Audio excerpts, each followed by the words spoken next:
بسم اللہ الرحمن الرحیم۔ اردو ادب سے وابستہ طالب علموں، تخلیق کاروں، ناقدوں اور اساتذہ، آپ سب کو دعائے سلامتی۔ ہمارا آج کا موضوع ادبی سماجیات ہے، آج جسے لٹریری سوشلزم کہا جاتا ہے۔ یہ موضوع کئی حوالوں سے اردو دنیا میں متنازع بھی ہے اور اس پر بے شمار قسم کی غلط فہمیاں بھی پائی جاتی ہیں۔ متنازع ہونا تو کوئی اتنی بڑی بات نہیں ہے کہ یہ دنیا میں تقریباً تمام خطوں میں متنازع رہا ہے، اور بالخصوص امریکہ اور انگلینڈ میں اس کو دو طرح سے دیکھنے کی روایت بڑی پرانی ہے، جس میں ایک مکتب فکر ہے جو ادبی سماجیات کا حامی ہے، تو دوسرا مکتب فکر ہے جو ادبی سماجیات کا ناقد ہے۔ بنیادی مسئلہ وہاں آتا ہے جب ادبی سماجیات اور مارکسزم کو کوئی ایک چیز سمجھا جاتا ہے، یا ادبی سماجیات کو اشتراکیت کا کی کوئی بائی پروڈکٹ کہا جاتا ہے۔ اس سے تو انکار ممکن نہیں ہے کہ ادبی سماجیت اور مارکسیت یا اشتراکیت یا مارکسزم، ان کے درمیان کچھ مطابقتیں ہیں، لیکن یہ بھی اتنی بڑی حقیقت ہے کہ ان کے درمیان بہت بڑے بڑے فاصلے بھی ہیں، اور اپنی حقیقی شکل میں ادبی سماجیات کے نظریات خود مارکس سے بھی پہلے کے ہیں۔ ادبی سماجیات پر جو مباحث ابتدان ہوئے وہ مارکس کا جو مارکسسٹ تھیوری ہے اس سے بھی پہلے کے ہیں۔ ہم اپنے اس سوال کو 4 بنیادی حصوں میں تقسیم کریں گے۔ ابتدان ہم دیکھیں گے کہ ادبی سماجیات سے کیا مراد ہے اور اس کو مختصر دیکھیں گے۔ دوسرے مرحلے پہ ہم دیکھیں گے کہ ادبی سماجیات اور مارکسزم میں کیا فرق ہے۔ تیسرے مرحلے پہ ہم اس کے 2 بنیادی جو بنیاد گزار ہیں، مادام اسٹیل اور ولف ٹائن، اس کے اردو میں مینیجر پانڈے میں اس کا نام 3 لکھا ہوا ہے، جبکہ جب ہم فرینچ میں اس کو پڑھتے ہیں تو اس کا ترجمہ 3 کا نہیں ہے، اس کی تلفظ 3 کا نہیں ہے، بلکہ انگریزی میں اس کے اسپیلنگ TAINE ہے، ٹائن یا تائن۔ ان 2 لوگوں کا ہم بالخصوص کریں گے، لیکن مجموعی طور پر ہم یہ دیکھیں گے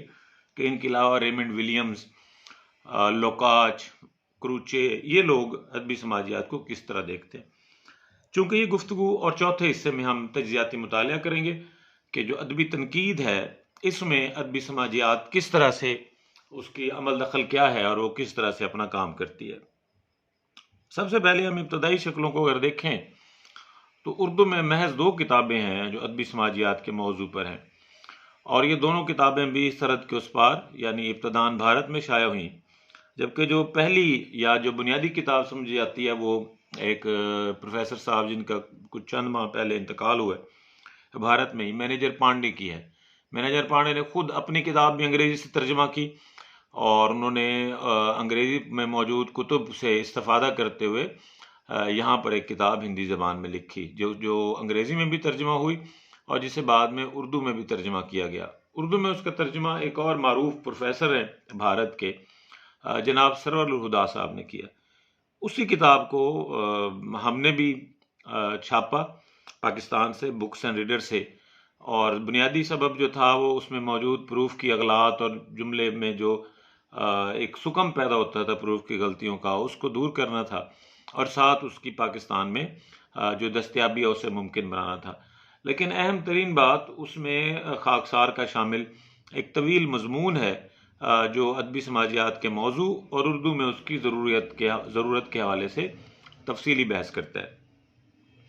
اگر ہم اس کی ابتدا کو دیکھیں تو جو پہلی بات خود مینیجر پانڈے کرتے ہیں وہ کہتے ہیں کہ یہ تو ناممکن ہے کہ یہ کہا جائے کہ جو تخلیق کار ہوتا ہے، جو شاعر ہوتا ہے، وہ کوئی معاشرے سے کٹ کر اپنی شاعری کر رہا ہوتا ہے یا اپنا فکشن لکھ رہا ہوتا ہے۔ لیکن یہ بھی ایک حقیقت ہے کہ جو عشق اور رومان کے موضوعات ہیں یہ بنیادی مرکزیت پاتے رہے، بنیادی اہمیت کے حامل رہے، اور جو سماجی حصہ داری تھی وہ کسی نہ کسی حوالے سے ایک ثانوی سطح پر رہی ادب میں۔ مینیجر پانڈے کا کام کئی حوالوں سے بہت اہم ہے، اور انہوں نے یہاں تک کہا کہ جو جدید ادب ہے اس کا جو سیاق ہے اس میں سماجی، اقتصادی، معاشی، معاشرتی، حتیٰ کہ جو زندگی کے متفرق تفاعل ہیں، ہر ایک کی پیشکش اور ہر ایک کا اظہار بڑا ضروری ہے، اور اگر تخلیق کار ان میں سے کسی ایک چیز کو توجہ نہیں دیتا، کسی ایک چیز پر اپنا جسے کہیے آپ اسے نظر انداز کرتا ہے، تو اس کی تحریر جو معاصریت ہے، عصریت ہے، جو کنٹمپریری ایرا ہے، اس کو مکمل طور پر پیش کرنے سے قاصر رہتی ہے۔ اگر ہم درجہ بدرجہ ان کے نکات کو دیکھیں کہ ادبی سماجیات کیا ہے، تو خاکسار کے اپنے مضمون میں جو ادبی سماجیات پر جو کتاب مرتبہ ہے، شائع کی ہوئی ہے، مرتبہ تو نہیں کہنا چاہیے، میں نے اس کو ایک مقدمہ شامل کر کے اور کچھ پروف کی غلطیوں کو اپنے طور پر بہتر کر کے اور سرے سے کمپوز کروا کر دوبارہ سے اشاعت کا اہتمام کیا۔ اس میں بنیادی نکات میں نے بڑی تفصیل سے پیش کی ہیں اور جتنی ایک اس کے اسباب بنتے ہیں، لیکن آج ہم ان نکات سے بھی ہٹ کر وہ بات وہی ہوگی لیکن کچھ نئے پہلوؤں کے ساتھ ہوگی، وضاحت کرتے ہیں۔ ادبی سماجیات کا پہلا کہنا یہ ہے کہ شعر اور ادب جو ہوتے ہیں وہ سماج میں انسانی عمل اور سماجی جو کارگزاری ہے اس کی نمائندگی ہوتی ہے، لہذا نکات کے لیے ضروری ہے کہ وہ سماجی عمل پر بھی نگاہ رکھے اور سماجی عمل کے ساتھ ساتھ جو انسان کی کارگزاری ہیں اسے بھی نگاہ میں رکھے۔ اسی صورت میں ہی وہ ادب کے مختلف جو مظاہر ہیں یا جو مختلف اس کے آداب ہیں اسے پورا کر سکتا ہے۔ میجر پانڈے کا اپنا ہی خیال ہے، کیونکہ وہ ایک ادبی سماجیاتی ماہر کے طور پر سامنے آتے ہیں۔ ان کا یہ ماننا ہے کہ ایک فکشن نگار جو ہوتا ہے اسے حقیقت پرست ہونا چاہیے، یعنی حقیقت پرست ہونا چاہیے۔ اگر وہ حقیقت پرست نہیں ہوگا تو بہت سارے مسائل ہوں گے، اور بلکہ وہ اس شدت تک جاتے ہیں، ان کا یہ ماننا ہے کہ جوں جوں کوئی فکشن نگار حقیقت پرست ہوتا ہے اسی طرح اس کے زمانے کا جو ناول ہے وہ ارتقاء کی شکلیں طے کرتا ہے۔ اگر ایک تخلیق کار حقیقت پرست نہیں ہوگا تو ناول کی ترقی رک جائے گی اور وہ ایک جگہ جامد ہو جائے گا۔ اس کے علاوہ ان کا خیال ہے کہ جو فکشن ہے اس میں اور جو شاعری ہے اس میں تاریخی واقعات اور حادثات کا اظہار ایک جیسا ممکن نہیں ہے۔ ادبی سماجیات اسی پہلو کو دیکھتی ہے۔ ان کا کہنا یہ ہے کہ فکشن میں جو تاریخی واقعات ہیں، حادثات ہیں، تعصبات ہیں، جو ارد گرد کے تمام تر حالات ہیں، وہ کسی بھی صورتحال میں ہو، فکشن ان کی اجتماعی تصویر کشی کرتا ہے، جبکہ شاعری ان کی انفرادی تصویر کشی کرتی ہے۔ اور ادبی سماجیات کا بنیادی کام ہی اجتماعی جو موضوعات ہیں ان پر توجہ کرنا اور اجتماعی معاملات کو زیر بحث لانا۔ اس کے علاوہ ادبی سماجیاتی جو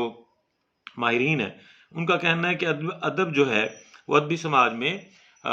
تاریخی شکل میں پیش کیا جاتا ہے۔ آپ جانتے ہیں کہ ہمارے ہاں ناقدین کا یہ خیال ہے کہ ادب میں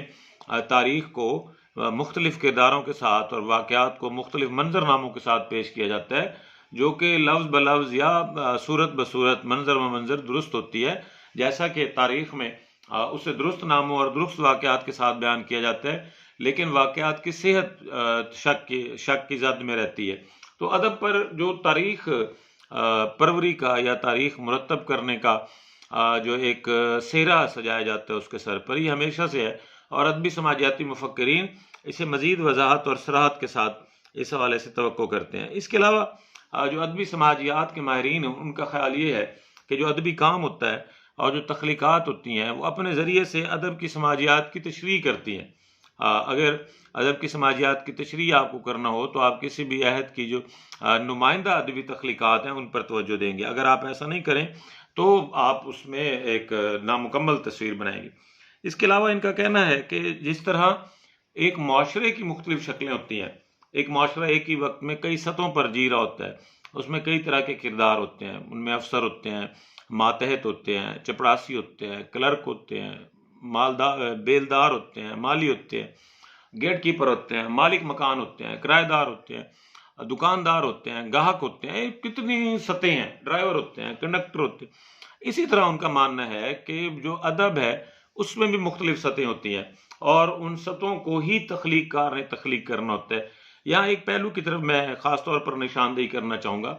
اور یہی وہ فرق ہے جو ادبی سماجیات اور دیگر تمام جو مکتب فکر ہیں یا جو مکتب تنقید ہیں ان میں فرق ہے کہ ادبی سماجیات محض تنقید کا نام نہیں ہے، بلکہ یہ تخلیقی عمل جو ہے، اور تخلیقی عمل میں حتیٰ کہ موضوعات کا چناؤ، کرداروں کی پیشکش، منظرنامے کی حیت اور خود حیت کی تشکیل، حیت کا داخلی مزاج، حیت کا خارجی مزاج، ان سب سے بحث کرتی ہے۔ کوئی بھی ایسا پہلو نہیں ہے جس سے ادبی سماجیات اپنے آپ کو دور رکھتی ہو۔ یہی وجہ ہے کہ ادبی سماجیات کو دیگر جو تمام ادبی مباحث ہیں، جو تمام ادبی تھیریز ہیں، ان پر فوقیت حاصل ہے۔ اس کے علاوہ جو ادبی سماجیات کے ناقدین ہیں وہ تجربیت پسند ہوتے ہیں۔ اب یہ وہ فرق ہے جو مارکسیت اور ادبی سماجیات میں، مارکسیت میں دو پہلوؤں سے ادب کو جانچا جاتا ہے۔ ایک پہلو جو مزدور طبقہ ہے اس کی ناسودہ خواہشات اور اس کی زندگی کے جو پرپیچ حالات ہیں، جو پیچیدگی ہے، ان کو بیان کرنا، اور ان تمام تر مظاہر کو بیان کرنا جو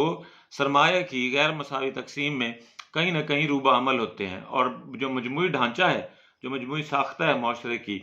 اس میں اپنا کردار ادا کر رہتے ہیں۔ اور دوسرا پہلو جو مارکسی تنقید کا ہوتا ہے وہ متن کا تجزیاتی مطالعہ کرنا ہوتا ہے۔ یہ ان دو کے علاوہ آپ جو مارکسی تنقید ہے، خواہ وہ سماج کے کسی بھی حصے سے متعلق ہو، آپ ان دو چوکٹوں سے باہر اسے نہیں لے کے جا سکتے۔ اس کے برعکس جو ادبی سماجیاتی ناقدین ہیں ان کے ہاں تجربیت پسندی کا پہلو ہے، ان کے ہاں حیت پرستی کا پہلو ہے، ان کے ہاں مزدور کے ساتھ ساتھ اس ماحول پر بحث کرنے کی میدان فراہم کیا جاتا ہے جس ماحول میں تخلیق کار موجود ہوتا ہے۔ یہی وجہ ہے کہ جب ہم آگے مطالعہ پڑھیں گے تعین کا تو ہم آپ کو بتائیں گے کہ ماحول کی کیا اہمیت ہوتی ہے۔ اس کے علاوہ جو ادبی سماجیاتی ناقدین ہیں کہ ان کا یہ کہنا ہے کہ جو ادبی سماجیاتی نقاد ہے وہ اس قابل ہوتا ہے کہ انسان اور سماج اور جو خود معاشرہ ہے ان کے درمیان رشتوں کی تلاش کرے۔ اب یہ ایک سمجھنے کا پہلو ہے کہ ان کے درمیان وہ رشتوں کی تلاش کیسے کرے گا، کیونکہ ادبی سماجیاتی نقاد کو بیک وقت فرد کو بھی جاننا ہے، تخلیقی متن کو بھی جاننا ہے، اور ان تمام تر حالات کو بھی جاننا ہے جو تخلیقی متن کے درمیان تخلیق کار کو درپیش آتے ہیں۔ اب لوگ ایک سوال کرتے ہیں کہ ادبی سماجیات کا دیگر جو تنقیدی تھیوریز ہیں ان کے ساتھ کیا فرق ہے؟ تو یہ بڑی سادہ سی بات ہے۔ آپ جب دیکھتے ہیں نفسیات جب بطور ایک دبستان تنقید کے سامنے آتی ہے تو اس میں کرداروں کے یا واقعات کے یا جو بھی بنیادی ڈھانچہ ہے ان کے نفسیاتی پہلوؤں کو زیر بحث لایا جاتا ہے۔ لسانیاتی تنقید ہوتی ہے تو جو لسانی ڈھانچہ ہے، ساختہ ہے، اس کی بنیاد پر چیزوں کو بحث میں لایا جاتا ہے، الفاظ کی تشکیل کو دیکھا جاتا ہے، لفظ کے جو مختلف تخلیقی اور تنقیدی مراحل ہیں، جو اس کی محاورے کی صورت ہے، ضرب المثل کی صورت ہے، اسے موضوع کا حصہ بنایا جاتا ہے۔ اور اگر آپ عمرانی تنقید میں چلے جائیں تو جو سماج کے مختلف پہلو ہیں ان کی فائلی حالتوں کو یا جامد حالتوں کو دیکھا جاتا ہے۔ اگر آپ مارکسیت میں چلے جائیں تو جیسے میں نے آپ کو کہا کہ دو پہلو، ایک پسے ہوئے طبقات اور دوسرا جو متن سامنے موجود ہے اس کا تجزیہ ہے۔ اس کے برعکس ادبی سماجیات میں صورتحال یہ نہیں ہوتی ہے۔ اب ہم یہ کرتے ہیں کہ جو ادبی سماجیات میں جو نقاد کرتا ہے وہ 1 2 3 کر کے درجہ بدرجہ ہم انہیں ڈسکس کرتے جاتے ہیں۔ پہلا پہلو جو ادبی سماجیات کا نقاد کرتا ہے وہ یہ دیکھتا ہے کہ کیا تخلیق جو ہے وہ انسان اور معاشرہ ان دو کی پیش نمائندگی کر رہی ہے۔ اگر وہ ان دو کی نمائندگی کر رہی ہے تو وہ انہیں جانچے گا، اور انہی دو دوائر میں جانچے گا کہ کیا جو تخلیق ہے وہ تلاش اور انسانی عمل کے جو مختلف مراحل ہیں ان کی نمائندگی کر رہی ہے۔ دوسرے نمبر پر وہ دیکھے گا کہ ادبی سماج میں جو معاشرے کی تاریخ ہے، جس معاشرے میں ہم زندہ ہیں، آپ کے لیے اس کے لیے راشد کی مثال دیکھ سکتے ہیں کہ راشد کی ساری نظم کالونیل جو دورانیہ ہے، جو استعمار کا دورانیہ ہے، اس میں جو مشرقی اقوام ہے ان کی تہذیبی اور ان کی روایتی اور ان کی ثقافتی اور ان کی مدنی زندگی کی نمائندہ ہے، وہ کس طرح سے انگریز کے ساتھ رہ رہے ہیں اور استعمار اور غلام کے درمیان تعلق کی نوعیتیں کیا ہیں، وہ اس کی بہترین نمائندگی ہے۔ تو دوسرے مرحلے پر جو ادبی سماجیاتی نقاد ہے وہ ادب میں تاریخ کی مختلف شکلوں کا مطالعہ کرے گا۔ تیسرا پہلو جو اس کا بڑا اہم ہے کہ جو ادبی سماجیاتی مقام ہے نقاد ہے وہ تخلیقی ادب کے توسل سے سماجیات کی تشریح کرتا ہے، معاشرے کو سمجھنے کی کوشش کرتا ہے۔ ہم جب مارکسی تنقید کرتے ہیں تو ہم دولت کی تقسیم کو سمجھنے کی کوشش کرتے ہیں، ہم معاشی نظام کو سمجھنے کی کوشش کرتے ہیں، ہم آمر یا جو بورژوا ہے اس کی تعیشات پر نگاہ کرتے ہیں، اور پرولتاری کی جو دقتیں ہیں یا جو اس کی محرومیاں ہیں انہیں نشان زد کرتے ہیں، اور اطراف میں موجود بے شمار جو دوسرے اجزاء ہیں ان سے پہلو تہی کرتے ہیں۔ یہاں بالکل بھی ایسا نہیں ہے۔ ادبی سماجیاتی نقاد پورے سماج کو ایک تاریخی کل کی صورت میں جانچتا ہے۔ چوتھا پہلو جو اس کا بڑا اہم ہے، ادبی سماجیاتی ناقدین کا یہ کہنا ہے کہ تخلیقی عمل جو ہے اس تخلیقی عمل میں تخلیق کار اپنے معاشرے کے ساتھ ایک رشتہ یا ایک کل کی صورت میں بناتا ہے۔ ان ٹوٹیلٹی وہ ایک ریلیشن شپ کریٹ کرتا ہے۔ اس ریلیشن شپ کو تلاش کرنا، اس کو سماج کے ساتھ جوڑ کر جانچنا، سماج کے ساتھ اس کی ہم آہنگی، مطابقت یا ہم آہنگی کی بجائے اس کے درمیان کوئی جو اگر طرفین کا بعد ہے، فاصلہ ہے، ضد ہے، اس کو جانچنا اور اس کو بیان کرنا ادبی سماجیاتی ناقد کا ایک اور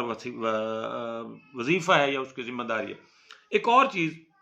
جو ادبی سماجیاتی تنقید کے ساتھ ہے کہ یہ تمام پرانا پیراڈائم کو رد کر دیتے ہیں۔ ادبی سماجیاتی ناقدین جو پوری جو کلاسیکی روایت ہے، کلاسیکی بنیادوں پر ادب کو جانچنا ہے، اسے رد کرتے ہیں، یہ مارکسی بنیاد کو رد کرتے ہیں۔ گو یہ ایک سچائی ہے کہ یہ مارکس کو لفظ بلفظ رد نہیں کرتے، بلکہ انہوں نے جو مارکس کی تھیوری ہے یا جو مارکس کے نظریات ہیں ان میں خاصے رد و بدل کیے ہیں، انہیں ایک نئے طریقے سے اس میں تجربیت پسندی کو شامل کیا ہے، اس میں مثبتیت پسندی کو شامل کیا ہے، اس میں لوکاچ نے کئی نئی جو تجربی عوامل ہیں، تجربی زندگی ہے، اس کو شامل کیا ہے، اور کئی دیگر پہلو ہیں جو وہ مارکسزم میں شامل کرتے ہیں، اور لیکن جو مارکس کی تعلیمات ہیں یا جو اشتراکیت کی تعلیمات ہیں انہیں من و عن تسلیم نہیں کرتے۔ ایک اور جو بڑا پہلو ہے ادبی سماجیاتی مفکر کا یہ کہنا ہے کہ جو ادب ہے وہ کسی معاشرے کی طبقاتی جدوجہد، اس میں انسان کے سرمایہ داری کے نظام میں انسانوں کے درمیان رسہ کشی، طبقاتی اونچ نیچ، اور اس کے ساتھ ساتھ جو سرمایہ ہے اس کی جو ایک پورا سائیکل ہے، اس کا جو دائرہ ہے، اس کی تکمیل کو توجہ کرے گا، اور وہ تخلیقی متن کی صورت میں سامنے آنی چاہیے۔ یہ ایک پہلو، اور آخری پہلو یہ ہے کہ جو سماج، جو میں آپ کو بتا چکا ہوں کہ جو سماجیاتی نقاد ہے وہ کس طریقے سے محض دو پہلوؤں پر ادب کو جانچتا ہے، جبکہ جو ادبی سماجیاتی نقاد ہے وہ اس طرح نہیں کرتا، اور وہ ادب کو لاتعداد پہلوؤں پر جانچتا ہے۔ اسی طرح وجہ سے جو ادبی سماجیات ہے یہ دیگر جو ہماری تنقیدی پیراڈائمز ہیں ان سے بالکل برعکس بنتی ہے۔ میں کوشش کروں گا گفتگو مختصر سے مختصر رہے، اگر آپ بار بار اس گفتگو کو سنیں گے یا ایک دو بار تین بار سنیں گے اور پھر کچھ نکات بنا لیں گے تو آپ کے لیے بڑی سہولت ہوگی۔ اب ہم جانچتے ہیں کہ ادبی سماجیات کی مخالفت کرنے والے کیا کہتے ہیں۔ یہ ایک حقیقت ہے کہ ادبی سماجیات فرانس سے شروع ہوئی، جرمنی میں اس کی شاخیں پھیلی، بنیادی طور پر یہ فرانس میں ہی پلی بڑی، اور جو نیپولین کا زمانہ ہے اس میں اس کی ابتدا ہوتی ہے، اور تاناشاہی عہد کے خلاف خاص شدت کے ساتھ اس کے ماننے والے رد عمل کی صورت میں سامنے آتے ہیں۔ لیکن یہ تیزی کے ساتھ اس کے بعد جرمنی میں، ہالینڈ میں، ناروے میں، انگلینڈ میں، امریکہ میں پہنچ جاتی ہے، اور امریکہ میں چونکہ کیپٹلسٹ سوسائٹی ہے اور صارفیت زیادہ معاشرہ اس کا نشانہ ہے، وہاں پر اس ادبی سماجیات کو، کیونکہ یہ کہیں نہ کہیں مارکس کا جو نظریہ ہے سماج کا اس کی بنیاد پر استوار تھی، اور سرمایہ دارانہ جو نظام زندگی ہے وہ مارکس کو کسی بھی سطح پر برداشت کرنے کو تیار نہیں ہے، تو خاص قسم کا رد عمل امریکہ میں اور انگلینڈ میں اس کے خلاف آیا۔ جو اس کے مخالفین ہیں ان کا یہ کہنا ہے کہ جو حیت پرست ہوتے ہیں وہ ادب کو خود مختار اکائی مانتے ہیں، اور جبکہ جو مارکسی نقاد ہیں یا جو نفسیات کے نقاد ہیں یا جو عمرانیات کے نقاد ہیں، جتنے بھی نقاد ہیں، وہ ادب کو ایک خود پرست اکائی ماننے کے بجائے ادیب کو ایک خود پرست اکائی مانتے ہیں، اور ان کا ماننا یہ ہے کہ ادیب ایک خاص ذہنی ٹرانس میں ہوتا ہے، وہ ایک خاص معاشی نظام میں جکڑا ہوا ہوتا ہے، وہ ایک خاص سیاسی صورتحال میں ہوتا ہے، وہ ایک خاص جنگی یا داخلی انتشار کے مختلف مراحل سے گزر ہوتا ہے، لہٰذا جو ادب پارہ ہے وہ خود مکتفی نہیں ہوتا۔ اس کے برعکس جو ادبی سماجیات کے ماننے والے ہیں وہ ادب پارے کو خود مکتفی متن قرار دیتے ہیں، اور اس میں ایک بڑھ کر بات کیا کرتا ہوں، میرے مضمون میں بھی ہے، آپ طالب علم ہمارے اس مضمون میں اس کا مطالعہ کر سکتے ہیں کہ ادبی سماجیات کی روح سے جو ہر ادب پارہ ہے وہ خود ایک سماجی اکائی ہے۔ وہ ادب پارہ منٹو کا افسانہ باسط ہو، وہ ادب پارہ منٹو کا افسانہ نیا قانون ہو، وہ ادب پارہ غلام باز کا افسانہ اوور کوٹ ہو، آنندی ہو، وہ ادب پارہ پریم چند کا افسانہ کفن ہو، یا وہ مستنصر حسین تارڑ کا راکھ ہو، آپ اس کے اندر سے پورا سماج نکال سکتے ہیں۔ ضرور نہیں ہے کہ آپ پہلے سے اس سماج کو جانتے ہوں جس سماج کے بارے میں یہ لکھا گیا۔ اگر ایک شخص اس سماج سے ناواقف ہوگا وہ بھی اس کے ترجمے کے ساتھ یا اس کی قرت کے ساتھ ایک خاص طرح کی دنیا سے آگہی حاصل کر لے گا۔ یہی وجہ ہے کہ ادبی سماجیاتی مفکرین کے خیال میں ہر جو ادب پارہ ہوتا ہے وہ خود مکتفی ہوتا ہے، اس وجہ سے جو دیگر مکاتب فکر ہیں وہ ان کی مخالفت میں رہتے ہیں، اور ان کا یہ ماننا ہوتا ہے کہ کسی بھی جو فن پارے ہے اس کے محاسن یا اس کے معائب ضرور ہوتے ہیں لیکن وہ خود مکتفی نہیں ہوتا۔ دوسری بات جو ان کے ہاں پائی جاتی ہے جو مارکسسٹوں کے خلاف ہے، اس میں ادبی سماجیات کے ماننے والوں کا کہنا یہ ہے کہ جو ادبی سماج ہے وہ سماج اور ادب کے درمیان رشتے کو ضروری سمجھتی ہے، جبکہ مارکس جو ہے وہ اس کو بعض سطحوں پر، یا مارکس جو اشتراکی تھیوری ہے اسے بعض سطحوں پر غیر ضروری سمجھتی ہے اور بے معنی سمجھتی ہے، جبکہ ادبی سماجیات کا کہنا ہے کہ اس کائنات کا کوئی بھی لمحہ بے معنی نہیں ہے۔ ایسا ممکن نہیں ہے کہ کسی بھی وقت کوئی چیز بے معنی ہو، بس وقت بدلنے کے ساتھ ساتھ چیزوں کی جو معنویت ہے یا جو اس کے امکانی دائرے ہیں ان میں بدلاؤ آتا رہتا ہے۔ ایک اور پہلو جو اس حوالے سے ہے وہ یہ ہے کہ ادبی سماجیات متن کی داخلی تنقید پر بھی بھروسہ کرتی ہے، حیاتی پر تو کرتی ہے، داخلی تنقید پر بھی بھروسہ کرتی ہے، جبکہ کئی ہمارے جو خاص طور پر جو نئی امریکی تھیوری ہے اور جو یہ لسانیاتی ڈھانچے ہیں، جو ساختیاتی ڈھانچے ہیں، جو نوآبادیاتی ڈھانچے ہیں، یہ زبان کے داخل میں ناقد کو جانے کی اجازت نہیں دیتے۔ اس ادبی سماجیات کو سمجھتے ہوئے آپ کو ذہن نشین رکھنا چاہیے کہ ادبی سماجیات کا محض کام کسی بھی ادبی متن کی تشریح نہیں ہے، اور آپ یہ جانتے ہیں کہ کسی بھی ادبی متن کی تشریح کوئی بھی تنقیدی تھیوری کر سکتی ہے، اس کے لیے کسی خاص فہم یا کسی خاص نئے نظام کی ضرورت نہیں تھی، اور اردو سمیت دنیا کی تمام زبانوں میں پہلے سے ایسے تنقیدی پیراڈائم یا ایسے تنقیدی نظام موجود تھے جو کسی ادب پارے کی تفہیم میں معاون ہو سکتے ہیں۔ لہذا ادبی سماجیات کے بارے میں یہ کہنا ہے کہ وہ کوئی محض کسی ادب پارے کی تخلیق یا اس کی تشریح کا کام کرتی ہے، معذرت تخلیق نہیں تشریح کا کام کرتی ہے، کیونکہ جتنے بھی روایتی تنقیدی نظام ہیں وہ فن پارے کی تخلیق اور تشریح کا کام کرتے ہیں، خواہ وہ تشریح موضوعی ہو، خواہ وہ تشریح تکنیکی ہو، خواہ وہ تشریح الفاظ کی سطح پر ہو، یا جو مختلف علائم ہیں، شعری علائم ہو یا نثری علائم ہو، فکشن کی مختلف خصائص ہوں، ان کی بنیاد پر کرتی ہے۔ تو ناقدین کا یہ خیال ہے کہ جو ادبی سماجیات کا مقصد محض تخلیق کی تشریح نہیں ہے، اور یہ کام دوسرے تنقیدی رویے بھی کر سکتے ہیں۔ اس کے برعکس یہ ادبی تخلیق کا مقصد متن کی سماجی شناخت ہے، کہ وہ متن کس سماجی شناخت کا حامل ہے یا کس سماجی پس منظر سے وہ ہمارے سامنے آتا ہے۔ اس کے ساتھ ساتھ وہ سماجی سیاق و سماج کو سمجھنے کی کوشش کرتا ہے، اور سماجی جو ایک پورا دائرہ ہے، سماجی نظام ہے، اس میں وجود کی مختلف صورتوں کو دیکھتا ہے۔ یہ وہ نکات ہیں یا یہ وہ اجزاء ہیں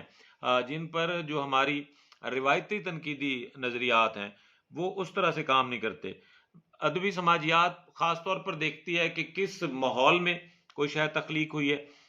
اس کی تخلیق کے اثرات کن لوگوں پر ہیں، کن دائروں پر ہیں۔ یہی وجہ ہے کہ ادبی سماجیات نے سب سے پہلی دفعہ جو سرکاری ریاستی مشینری ہے یا جو غیر سرکاری ریاستی مشینری ہے، جسے آپ پرائیویٹ ادارے کہتے ہیں، ان کی کارگزاری پر بحث کی، اور انہوں نے سوال اٹھایا کہ کیوں کسی معاشرے میں ایک ہی فنکار کی بعض چیزیں ریاست چھاپتی ہے اور بعض چیزیں ریاست نہیں چھاپتی، یا بعض چیزیں این جی او چھاپتی ہے اور بعض چیزیں این جی او شائع نہیں کرتی، یا بعض موضوعات کو خاص مکتب فکر یا خاص گروہ بالخصوص اس کی توصیف کرتے ہیں، اس کا مقدمہ لڑتے ہیں، اس کی پیشکش کرتے ہیں، اس کے فروغ میں اپنا کردار ادا کرتے ہیں، جبکہ بعض موضوعات کے معاملے میں تمام تر جو انسان کے سماجی عوامل ہیں یا اس کے مختلف جو دھڑے ہیں ان کا رویہ یکسر مختلف ہوتا ہے۔ یہی وجہ ہے کہ ان کا ماننا ہے کہ ادبی سماجیات کا کام سماج کے ان تمام پہلوؤں کا احاطہ کرنا ہے۔ اس حوالے سے یہ بات بھی کرتے ہیں کہ نثری اصناف میں وہ پیچیدگی نہیں ہوتی جو پیچیدگی شعری اصناف میں ہوتی ہے، لہذا نثری اصناف سے آپ سماج کی جو شناخت عمل ہے اسے زیادہ بہتر طور پر کر سکتے ہیں، اور یہ نثری اصناف ہی ہیں جو ایک طرف تو اپنے سماج کو پیش کرنے کی صلاحیت رکھتی ہیں، اپنے سماج کے مختلف مظاہر کو سامنے لانے کی صلاحیت رکھتی ہیں، اور دوسری طرف جو نقاد ہے یا جو تجزیہ کار ہے، جو شارح ہے، وہ ان کی مدد سے زیادہ بہتر طور پر مختلف عوامل کو سمجھ کر ان کو سادہ اور عام فہم بنا کر عام آدمی کے سامنے پیش کر سکتا ہے۔ یہی وجہ ہے کہ ادبی سماجیات کو جو روایتی ادبی ڈھانچے ہیں ان سب پر فوقیت دی جاتی ہے، اور اس کو کئی والوں سے اس کو مختلف کہا جاتا ہے، کیونکہ اس میں خیال یہ پایا جاتا ہے کہ نقاد صرف فن پارے کی چھان پھٹک نہیں کرتا، بلکہ یہ ان حالات کو جانچتا ہے جس میں وہ فن پارہ تشکیل ہوتا ہے، یہ ان لوگوں سے ملنے کی کوشش کرتا ہے، یہ ان کے حالات جاننے کی کوشش کرتا ہے جن کے درمیان رہتے ہوئے تخلیق کار اس تخلیق کے تجربے سے گزرتا ہے، اور ان سب کے علاوہ یہ اس متن کے، اس فن پارے کے، اس تخلیقی اکائی کے جو جن سے وہ مکالمہ کر رہی ہو، جن کے لیے وہ تخلیق کی گئی ہو، انہیں بھی اپنی نگاہ میں رکھتا ہے۔ یہی وجہ ہے کہ ادبی سماجیات جو رومانی شاعری کے انفرادی معاملات ہیں، میں پھر وضاحت کرتا چلوں کہ رومان ادبی سماجیات کا مسئلہ نہیں ہے، رومان کے انفرادی معاملات مسئلہ ہے، کیونکہ ادبی سماجیات ہر چیز کو اجتماعی، گروہی یا معاشرتی سطح پر دیکھنے کا تقاضا کرتی ہے، اور وہ چیزوں کو سماج کا جو ایک کلی ڈھانچہ ہے، جو کلی ساختہ ہے، اس میں دیکھنے کی اپنے ماننے والوں کو یا اپنے سمجھنے والوں کو اس کی تربیت کرتی ہے۔ لہذا کوئی بھی ایسی چیز جو سماجی ساختہ یا سماجی ڈھانچے کو اس طرح سے پوری نہیں کر رہی ہوگی تو وہ اس کو توجہ میں نہیں لاتی ادبی سماجیات، اور وہ اسی کو اس کا مقصد قرار دیتے ہیں کہ ادبی سماجیات کا مقصد جو سماجیاتی ڈھانچہ ہے اس میں جو بھی متحرک تفاعل ہیں، جو بھی ایک سماج کے دائرے میں اپنے حصے داری میں ہر وقت مشغول و معاون ہیں، ان کا بالخصوص مطالعہ کیا جائے۔ یہی وجہ ہے کہ انہوں نے پہلی دفعہ ساختیاتی یا عملی متون کی یا ساختیاتی اور عملی فضا کی بات کی، انہوں نے پہلی دفعہ پازیٹیوزم یا مثبتیت کی بات کی، انہوں نے پہلی دفعہ ساختیات میں جینز کی جو جینیٹیکل لینگویج ہے اس کی بات کی، اور ان کا یہ ماننا ہے کہ جو فنون ہے وہ مادی تشریح کی بنیاد پر نہیں بلکہ وہ ایک ادبی سماج یا ادبی ایک معاشرے کی بنیاد پر تشکیل پاتے ہیں اور فروغ بھی پاتے ہیں۔ ان تمام معاملات میں جو تین ہیں، لیو ونتھائل ہیں، گولڈ مین ہیں، مشیل ہیں، زیرافا ہیں، اور ریمنڈ ولیمز وغیرہ جو ہیں، وہ کئی طرح کی تفصیلی مباحث کرتے ہیں، اور ان سب کا کام کئی حوالوں سے قابل توجہ ہے، اور ہر جو ناقد ہے جو ادبی سماجیات کو سمجھنا چاہے اس کے لیے ضروری ہے کہ وہ ان چیزوں کو دیکھے۔ ادبی سماجیات کے جو ماننے والے ہیں وہ پابلو نیرودا کو بار بار ایک مثال کے طور پر پیش کرتے ہیں، اور ان کا ماننا ہے کہ پابلو نیرودا ادبی سماجیات کا ایک نمائندہ تخلیق کار ہے۔ گو آپ سب جانتے ہیں کہ نیرودا کی بنیادی شناخت ایک ایسے شاعر کی ہے جو مارکسسٹ نظریات رکھتا ہے اور خود انقلابی ادب کا حصہ رہا ہے، انقلاب کا حصہ رہا ہے اپنے ملک میں۔ اس نے انقلاب کے لیے عملاً کوشش کی، اس میں وہ کامیاب بھی رہا، اور وہ کار سیاست کا حصہ بھی بنا اور کار شاہی کا حصہ بھی بنا، اور خود مختلف اعلیٰ عہدوں پر فائز رہا۔ نیرودا کے حوالے سے ایک بات جو بارہا ادبی سماجیاتی نقاد نقل کرتے ہیں وہ یہ ہے کہ نیرودا یہ کہتا تھا کہ شاعر کوئی چھوٹا خدا نہیں ہوتا، اور نہ ہی وہ کوئی پرتھیو یا کوئی شیو یا کوئی وشنو یا کوئی ایسی چیز ہوتی ہے جو خدائی طاقت رکھتی ہو، بلکہ وہ کسی مخصوص ذات کی اولاد تک نہیں ہوتا۔ اس کو آپ کسی کھونٹی کے ساتھ باندھ نہیں سکتے، اس کو آپ کسی بھی اس کے ساتھ جنس کے ساتھ نہیں جوڑ سکتے، اس پر کوئی ایک ٹھپا یا کوئی ایک مہر نہیں لگا سکتے، حالانکہ مارکسسٹ مہر لگاتے ہیں، حالانکہ رومانٹسٹ مہر لگاتے ہیں، حالانکہ عمرانی مہر لگاتے ہیں۔ وہ لسانی بھی کسی سطح پر جو لسانی ڈھانچہ ہے، جو لسان کا اپنا ارتقائی عمل ہے، اس حوالے سے اسے سکہ بند کرتے ہیں اور دائرے میں مقید کرتے ہیں، جبکہ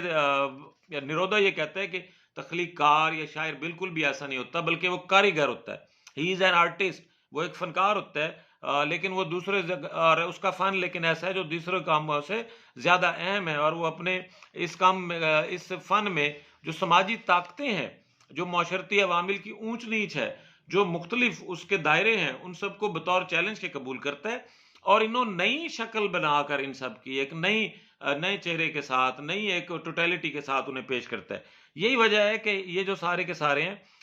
جو لوگ اس کے مارکسزم کو ادبی سماجیات میں ڈالتے ہیں، ان کے خلاف یہ لوگ جاتے ہیں اور یہ کہتے ہیں کہ ادبی سماجیات ایک آزاد علم ہے۔ اور پھر ٹیری گلٹن تو خاص طور پر اس پہ بحث کرتا رہا۔ ٹیری گلٹن کا یہ خیال تھا کہ جو ادبی سماجیات ہے وہ مارکسزم کی ایک شاخ ہے، اور مارکسزم سے علاوہ بالکل بھی کچھ نہیں ہے، لیکن اس پر بھی کئی چیزیں چھاپی گئیں جنہوں نے ثابت کیا کہ جو ادبی سماجیات ہے یہ اپنے تاریخی مادیت کی وجہ سے، اپنی حیث پرستی کی وجہ سے، اور تجزیے میں شامل جو مختلف عوامل ہیں ان کی وجہ سے یہ مارکسزم سے یکسر مختلف ہے، بلکہ اس کا دائرہ کار یا مارکسزم کی نسبت زیادہ پھیلا ہوا اور زیادہ وسیع ہے۔ ہم یہ بحث ایسی ہے، اس کو جتنا بڑھاتے جائیں یہ کبھی ختم نہیں ہوگی، اور مزید اور مزید اور مزید چیزیں اس میں شامل ہوتی جائیں گی۔ اس میں جو محمد حسن کی کتاب ہے، جیسے میں نے آپ کو ابتدا میں بتایا کہ اس میں متن موجود ہیں جو جن سے ہم چیزیں سمجھ سکتے ہیں۔ مینیجر پانڈے کی کتاب کا آپ کو تذکرہ کرایا، اسی طرح ڈاکٹر محمد حسن کی کتاب ہے ادب کی سماجیات، جس کا عنوان ہے وہ کتاب اس نظریے کی یا اس تھیوری کی یا اس پیراڈائم کی نظری تفہیم پر کوئی خاص معلومات بہم نہیں پہنچاتی، جبکہ وہ اس کے جو عملی پہلو ہیں ان پر توجہ کرتی ہے، اور وہ خاص طور پر اردو ادب کو شاہی نظام سے ہی، بادشاہی جو ایک پدری معاملہ تھا جب مغل یہاں پر حکمران تھے اور اردو تشکیل پا رہی تھی، وہاں سے اس کا تجزیہ کرتے ہوئے عملاً ادبی سماجیات کو لاگو کر کے دکھاتا ہے، کیونکہ اس میں ایک رویہ یہ پایا جاتا ہے کہ انگریزی میں خاص طور پہ تائن نے یہ کہا کہ اس وقت ضرورت ہے کہ انگریزی ادب کی ایک نئی تاریخ لکھی جائے، کیونکہ جو پرانی تاریخ ہے وہ اس قابل نہیں ہے کہ وہ انگریزی ادب کا محاکمہ کر سکے یا اس کے حوالے سے کوئی بھی درست معلومات اپنے قارئین تک یا اردو کے جاننے والوں تک پہنچا سکے۔ اب ہم دو لوگوں کا بالخصوص مطالعہ کرتے ہیں، ایک مادام اسٹیل ہے جو 1766 میں پیدا ہوتی ہیں اور 1817 میں وفات پا جاتی ہیں۔ اس کو اردو کے تناظر میں بھی دیکھیں کہ 1766 وہ زمانہ ہے جب جنگ پلاسی اپنے اختتام کو پہنچ جاتی ہے اور ایسٹ انڈیا کمپنی ایک مضبوط ادارے کی شکل اختیار کر کے منصوبہ بندی کر رہی ہوتی ہے کہ کس طرح وہ بنگال کی طرف جائیں اور وہاں فتح علی کی حکومت کو نشانہ بنائیں، اور آخر کار وہ 1799 تک، 1766 کے ٹھیک 32 سال بعد تک وہ بنگال پر قبضہ کر لیتے ہیں۔ انگریزی ادب میں یہ زمانہ حقیقت پسندی کا ہے، اور ایک روسی ادب اور انگریزی ادب میں جو حقیقت پرستانہ جو مباحث ہیں اور ناول کی جو شکلیں ہیں وہ پورے ذوق و شوق اور پوری نئی توانائی کے ساتھ سامنے آ رہی ہیں۔ لیکن فرانس میں مادام اسٹیل جو بنیادی طور پر اس مصنفہ یا ادیبہ نہیں ہے، لیکن ایک انقلابی ورکر ہیں، اور وہ نیپولین کا جو تانا شاہی عہد ہے اس کے خلاف ایک طرح کے ہراول دستے کا کام کر رہی ہیں، وہ بانی سمجھی جاتی ہیں ادبی سماجیاتی متون کا۔ گو لوگوں کا یہ خیال ہے کہ جو تین ہے وہ بنیاد گزار ہیں، لیکن یہ بات درست نہیں ہے۔ مادام اسٹیل جو کہ خاتون تھی اور انہیں نیپولین کی تانا شاہی حکومت کے خلاف گفتگو کرنے اور لکھنے کے جرم میں جیل میں بھی ڈالا گیا، یہ حتیٰ کہ انہیں فرانس چھوڑ کر جرمنی بھاگنا پڑا، لیکن یہ پھر جرمنی سے واپس فرانس آ گئے اور انہوں نے اپنی زندگی تمام تر جو ہے وہ اپنے ملک میں گزاری، اور کبھی بھی وہ اپنے ملک کو چھوڑ کر کسی اور جگہ پر نہیں گئی۔ جو مادام اسٹیل ہیں ان کی سب سے بنیادی کتاب جو سمجھی جاتی ہے وہ سماجی اداروں کے ادب کے رشتے پر گفتگو سمجھی جاتی ہے۔ اسٹیل کا بنیادی کارنامہ یہ تھا کہ وہ ادبی دنیا میں کرداروں کی جو پیشکش ہے اس پر بڑی طویل بحث کرتی ہیں۔ آپ اسے یوں سمجھ سکتے ہیں کہ ان کا یہ کہنا ہے کہ ہمارا ادب دربار کے گرد گھومتا ہے، ہمارا ادب اشرافیہ کے گرد گھومتا ہے، ہمارا ادب بادشاہوں کے گرد گھومتا ہے، ہمارا ادب ان کے حواریوں کے گرد گھومتا ہے۔ ایسا ہی اردو ادب میں بھی ہے، جبکہ زندگی میں ایسا نہیں ہے۔ زندگی میں کسان سب سے زیادہ کام کرتا ہے، راج مزدور سب سے زیادہ کام کرتا ہے، متوسط طبقہ سب سے زیادہ کام کرتا ہے، جبکہ ادب میں ان کی پیشکش نہ ہونے کے برابر ہے۔ تو مادام پہلی دفعہ یہ بات کرتی ہیں کہ ادب میں زندگی کے شعبوں کی اسی طرح سے پیشکش ہونی چاہیے جیسا کہ وہ عملی زندگی میں ہے، اور یہ مادام کے نظریات اس قدر خوفناک ہوتے ہیں کہ حکومتیں ان کے خلاف ہو جاتی ہیں اور ان کے لیے بہت ہی مصائب زدہ زندگی ہوتی ہے، اور آخر کار 1817 میں اس کا انتقال ہو جاتا ہے۔ اس کے انتقال کے ساتھ ہی ہمارے سامنے تائن وہ آدمی ہے جو پوری توجہ اور تندہی کے ساتھ اس تحریک پر اپنا کردار ادا کر رہے ہیں، اور ان کی جو پہلی کتاب ہے فن کا فلسفہ وہ بڑی اہمیت کی حامل رہتی ہے۔ تین کے ساتھ تین خوبیاں مانی جاتی ہیں ان کے نظریات کی، ایک ان کی خوبی نسل ہے، دوسری ان کی خوبی ماحول یا آب و ہوا ہے، اور تیسری ان کی خوبی عہد ہے۔ ان کا ماننا یہ ہے کہ یہ تین چیزیں مل کر کسی تخلیق کار سے تخلیق کرواتی ہیں، اور نقاد یا نظریہ ساز یا شارح یا جو تجزیہ کار ہوتا ہے اس کی ذمہ داری ہوتی ہے کہ وہ ان تین پہلوؤں کو سامنے رکھتے ہوئے کسی بھی تخلیق کار کا تجزیہ کرے۔ تین کو لوگ ادبی سماجیاتی مفکر ماننے سے مفر کا کام لیتے ہیں، اور بالخصوص امریکہ میں اس کے حوالے سے بڑی مخالفت پائی جاتی ہے، اور لوگ یہاں تک کہتے ہیں کہ تین انسان کو سوائے ایک سماجی جانور کے اور کوئی چیز نہیں سمجھتا، اور وہ یہ سمجھتا ہے کہ اردو جو انگریزی ادب ہے اس میں پیشکش بھی اس کی ایک سماجی جانور کی ہے۔ لہٰذا کئی لوگ جو مارکسسٹ خاص طور پر ہیں وہ تین کو ادبی سماجیات تو کجا ایک سنجیدہ ادیب بھی ماننے کو تیار نہیں ہے۔ گو تین بھی فرانس سے ہوتے ہیں، اور ان کی بنیادی جو شناخت ہے وہ ایک تاریخ دان اور ایک فلاسفر کی ہے، اور یہ سماجی عمل میں جو ادب کی کارگزاری ہے اس پر تفصیل کے ساتھ لکھتے ہیں۔ انہوں نے پوزیٹیوزم کی بھی بنیاد رکھی۔ ان کی اگر ہم کوئی بنیادی کتابوں کی بات کریں تو انہوں نے پہلے یہ کہا کہ انگریزی ادب کی تاریخ کو پھر سے لکھے جانے کی ضرورت ہے، اور پھر انہوں نے اسے لکھا بھی تو صحیح۔ تو انہوں نے 1863-64 میں ایک مرتبہ پھر ہسٹری آف انگلش لٹریچر لکھی، اس کے علاوہ انہوں نے ایک کتاب 1871 میں لکھی اسٹڈی ان فلاسفی، اور اس کے علاوہ انہوں نے جو اس کی آتھر موومنٹ ہے یا جو مختلف فلاسفرز ہیں ان کے مباحث پر بھی کافی کام کیا۔ ایک اور اہم نام جو جدید ادبی سماجیات کا بانی ہے وہ لوسین گولڈ مین ہے۔ اس حوالے سے غلط نام اکثر جگہوں پر لکھا جاتا ہے، اس کو لام و سین یہ نون، لوسین گولڈ مین، جو کتاب ہم نے مرتب کی ادبی سماجیات پہ، میں گفتگو کے آخر میں آپ کو کتاب دکھا بھی دوں گا اور اس کی ابواب بندی سے بھی آپ کو آگاہ کر دوں گا اور وہ نکات بھی دکھا دوں گا جن کی طرف ہم نے ابتدا میں نشاندہی کی تھی۔ لوسین گولڈ مین کو بے حد اہمیت حاصل ہے، اس لیے اہمیت حاصل ہے کہ انہوں نے کئی نئی باتوں کو کیا وقت کی۔ اب تک ہم نماز کی وجہ سے، ہمیں اذان کی وجہ سے بیچ میں اپنی گفتگو بند کرنا پڑی، نماز کی ادائیگی کے دوران دوبارہ سے ویڈیو بنانا پڑی۔ میں کوشش کروں گا یہ یکمشت آپ لوگوں تک پہنچا دی جائیں، ورنہ الگ الگ سے، اور یہ لگ بھگ 40 منٹ آپ کا خاصا وقت گزر جائے گا۔ تو ہم لوسین گولڈ مین کا مکمل تعارف کروا دیتے ہیں اور اس کے علاوہ آپ کو نشاندہی کر دیتے ہیں کہ گولڈ مین پر آپ کون سی چیزیں لکھ کر اپنے موضوع کو مکمل کر سکتے ہیں۔ گولڈ مین 1913 میں پیدا ہوتے ہیں اور ان کی 1970 میں وفات ہوتی ہے، لگ بھگ 58 برس ان کی عمر ہوتی ہے، اور انہیں جدید ادبی سماجیات کا بنیاد گزار کہا جاتا ہے۔ اور ان کے بارے میں یہ رائے ہے کہ انہوں نے مارکسزم کے جو نظریات تھے ان کی کانٹ چھانٹ کر کے انہیں ادب کا حصہ بنایا۔ خود لوسین گولڈ مین کانٹ سے بہت متاثر ہے، اور کانٹ کا فلسفہ آپ جانتے ہیں کہ کانٹ اپنے فلسفے میں انسانی عقل اور انسانی آزادی کو بنیاد بنا کر اپنی تمام تر مباحث کو سمیٹتا ہے یا انہیں آگے بڑھاتا ہے۔ اور لوسین گولڈ مین کا بھی یہی خیال ہے کہ کسی بھی ادب کی جانچ کاری کے لیے آپ کو یہ دیکھنا ہے کہ اس میں کیا انسانی عقل کی کار فرمائی کیا ہے، اور اس کے علاوہ اس میں جو انسانی آزادی ہے وہ کس طور پہ دکھائی دیتی ہے، اور یہی دو پہلو اگر آپ جانچیں گے تو آپ کو کئی دیگر چیزیں ملیں گی۔ جیسے میں نے آپ کو کہا کہ تعین کے ہاں عہد یا سماج، ماحول، اور جو ایک منظر نامہ ہے پورا وہ اہم ہوتا ہے، آب و ہوا اہم ہوتی ہے، نسل اہم ہوتی ہے۔ نسل وہی جینیٹکس کی بحث ہے جو بعد میں ریمنڈ ولیمز نے، جو بعد میں دیگر لیو ونتھائل نے ساختی جینیات کی بات کی، اور آپ جانتے ہیں سائنس میں بھی یہ بحث چل رہی ہے کہ کیا جو ڈارون کی تھیوری ہے ارتقاء والی اسپیشیز کا وہ اہم ہے یا جو جینیٹیکل نظام ہے وہ اہم ہے۔ تو کئی سائنسدانوں کا یہ خیال ہے کہ جینیات زیادہ مضبوط حوالہ ہیں، اور جینیات کی کارگزاری سے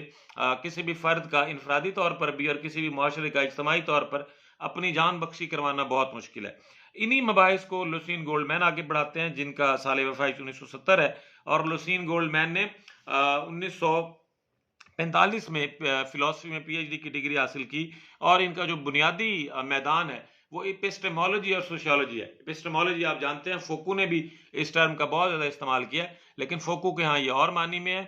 لوسین گولڈ مین کے ہاں اس کے مطلب ہے تصور علم۔ ان کی جو بحث تھی وہ تصور علم اور سماجیات کے گرد ان کا کام گھومتا تھا۔ 1968 میں یہ کولمبیا یونیورسٹی میں بھی پڑھاتے رہے وزٹنگ پروفیسر کی صورت میں، اور کافی عرصہ یہ درس و تدریس کے ساتھ وابستہ رہے۔ ان کے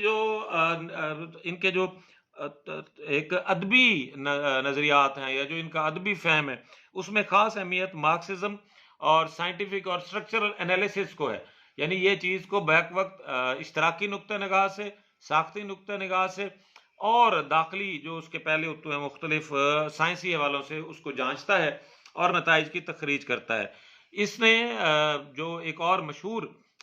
ماہر ہیں ادبی سماجیات کے، اور خود وہ بھی مارکسزم کے پیروکار ہیں، جارج لوکاچ، ان کے ساتھ مل کر بھی کام کیا اور کئی کتابیں ان کی سامنے آئیں۔ ہم ان کی نمائندہ 6 کتب کا تذکرہ کریں گے جن کے بارے میں آپ کا جاننا بہت ضروری ہے۔ ان کی پہلی کتاب دی ہیومن سائنس اینڈ فلسفی 1973 میں منظر عام پہ آئی۔ ان کی دوسری کتاب دی فلسفی انلائٹمنٹ وہ بھی 1973 میں منظر عام پہ آئی۔ ان کی تیسری کتاب towards a sociology of the novel 1964 میں منظر عام پہ آئی۔ ان کی ایک اور کتاب دی ایپسٹیمولوجی آف سوشیولوجی، یعنی جو سماجیات کا علم ہے اس کا نظریہ علم، یہ ان کی کتاب 1976-70 کے زمانے میں سامنے آئی۔ اور ان کا 5ویں جو کتاب تھی وہ مرتبہ کتاب تھی، ان کے لیکچرز تھے، انہوں نے مختلف جامعات میں مختلف جگہوں پر کچھ لیکچرز ڈیلیور کیے جو بعد میں 1979 میں کتابی صورت میں چھاپ دیے گئے، اور اس کتاب کا عنوان ایسیز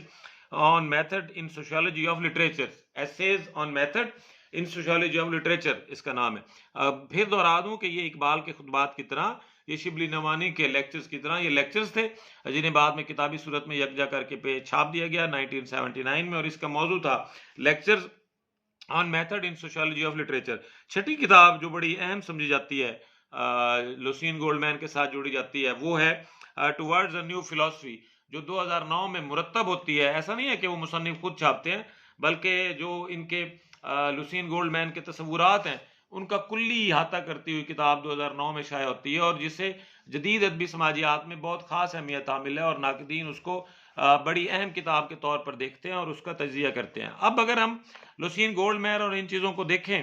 تو یہ چیز ذہن میں رکھیں کہ یہ سمجھتے ہیں کہ جو فن پارہ ہے اس میں شاعری کا جو ادبی سماجیاتی تجزیہ ہے وہ نسبتاً مختلف ہے، اور کیونکہ شاعری میں جو معنی ہوتے ہیں وہ علامتی ہوتے ہیں، استعاراتی ہوتے ہیں، تشبیہاتی ہوتے ہیں، اور اس میں جو انفرادی پیچیدگی یا گنجلک اور پھر جنسیاتی جو دائرے ہیں ان کو زیادہ اہمیت دی جاتی ہے، جبکہ فکشن میں اس کے علاوہ کافی سپیس ہوتی ہے۔ اور ان سب چیزوں کو ریمنڈ ولیمز نے، لوسین گولڈمین نے بڑی تفصیل کے ساتھ بیان کیا۔ ریمنڈ ولیمز کا بھی ایک مضمون جو 1971 میں چھپ کر سامنے آیا، لٹریچر اینڈ سوشیولوجی، وہ بھی بڑی اہمیت کا ہے۔ اس میں بھی وہ ادبی سماجیات کی ہی بات کو بڑی تفصیل کے ساتھ بیان کرتے ہیں۔ اب میں آپ کو وہ کتاب دکھانا چاہوں گا جو ہمارا آج کا موضوع ہے۔ یہ کتاب ہے ادب کی سماجیات، مینیجر پانڈے۔ اس میں ابتدا میں ایک مضمون ہے صفحہ نمبر 17 پہ، یہ 10 مختلف خوبیاں بیان کی گئی ہیں ادبی سماجیات کی، یا 10 اصول بتائے گئے ہیں ادبی سماجیات کے بطور علم کیا ہے۔ میں وہ 10 کے 10 اصول دہرا دیتا ہوں، آپ انہیں لکھ سکتے ہیں۔ اصول نمبر 1 ہے کہ ادبی سماجیاتی نقاد تخلیق متن یا تخلیقی متون سے مفاہیم کے استخراج میں آزاد ہوگا۔ ہم اس پر تفصیل سے بحث پہلے سے کر چکے ہیں، آپ وہ جو ہماری پہلے کی بحث ہے اس کا اطلاق ان 10 نکات پر کر سکتے ہیں۔ دوسرا اہم پہلو ہے کہ ادبی سماجیاتی نقاد ادبی متن کے متعلق سے مختلف مصنفین کے طبقاتی شعور اور ان کی اس طبقاتی شعور کی نوعیت پر توجہ دے گا۔ تیسرا اس کا اہم پہلو کیا ہے کہ تخلیق اور سماج کی مابین واقعاتی مشابہت کا فروغ لگانا